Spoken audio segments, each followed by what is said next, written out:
じゃあ森田さん、やっぱり冬に向けて人気があるものとしては、人参外せないですよね。外せないですね。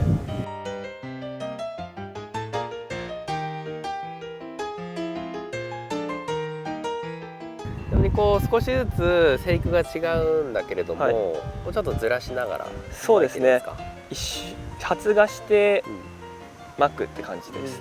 発芽ちょっとし始めた頃にまた巻いてっていうことでやってますね。でもやっぱお客さんに鮮度よく届けるにはね、ちょこちょこずらしながら栽培していくのがね。1,2,3,4,5,6 か、これは6か。6かな、これは。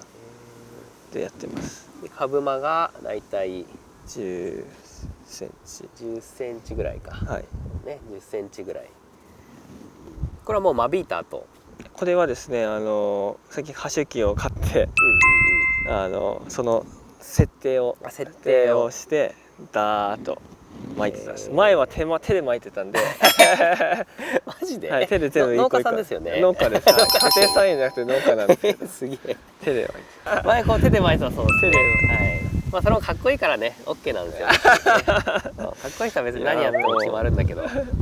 ちなみにこのなんか間に植わってるレタスは何なんですか？はい。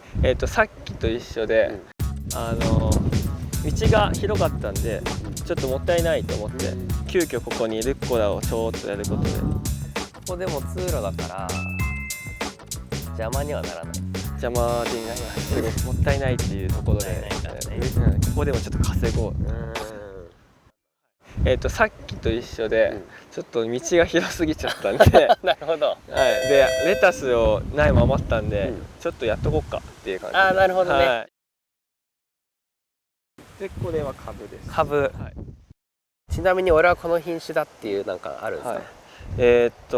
僕は白馬っていう品種が好きで、要はサラダ株っていう感じですね。柔らかくて美味しい。もう食べれる？これもう食べれるんです。もういい感じに食べてみていいですか？食べてください。なるほど。白馬はね、柔らかい。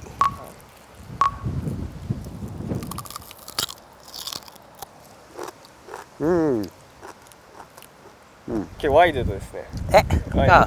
農家ですか？あ、なるほどなるほど。あ、柔らかいですね。まあまだ10月だからちょっと辛みあるけれども、もうちょっと大きくなったら、美味しくなる。やっぱ生食っていうのが喜ばれるんですか？そうですね。なんか生食、なんか株ってなんか意外と煮たりとかするイメージなんですけど、意外とお客さんに対してこれはサラダ株って言って、生でも美味しいんだよって伝えてあげると、食べてくれるとすごく感動があるみたいです。なるほど。これ黄金株。黄金株。ああ、黄色いやつ。黄色いやつ。黄金株結構味が好きで僕巻いちゃう。黄金株ね。黄金株とルタバカを一緒にされると、俺はちょっとねカチッとくるんだけど、黄金株とルタバカは違うものなんで、ちょっとまたこれ後で説明します。僕勉強になります。知らないんで。最近ルタバカを黄金株って言って売る人がいるので、それがちょっと気に食わないんですよ私は。ちょっとまた後で説明しますけど。こちらの野菜はですね、ルタバカという、西洋株、株の一種ですね。火を通して食べるんですけれども、じゃがいもとかぶを合わせたような食感、あと独特の、濃厚な甘さがある、すごく不思議な株ですね。日本ではほとんどない、この部類の野菜はないと思ってるんですけれども、こっちがですね、ハンサムレタスという、ハンサムレッドっていう品種なんですけど、僕はハンサムレタスって言って、直売所だったりスーパーに出してるんですけど。なるほど。ちなみにその、やっぱりこう本人とかけてる感じ。そうですね。なんかなんか出会っちゃったなみたいな、この品種に。聞かなきゃよかった。出会っちゃったなみたいな、この品種に。まあ本当にハンサムねレッドってあるもんね。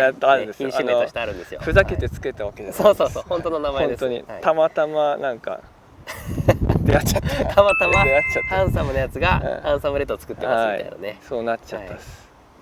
くそ。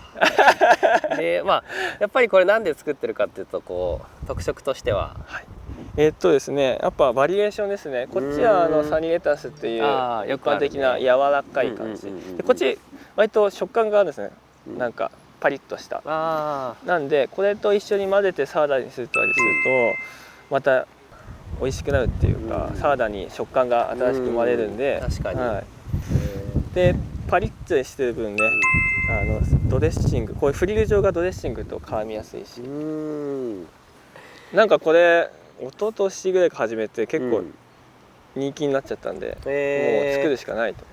これ植物工場とかでたまに作ってるやつを見ると、もうなんかヒョロヒョロのねやつがあるから、あれと一緒にはしないでほしいよね。そうなんですよ。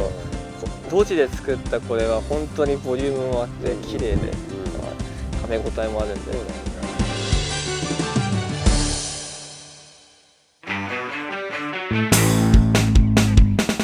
この動画が良かったらグッド、チャンネル登録はこちら。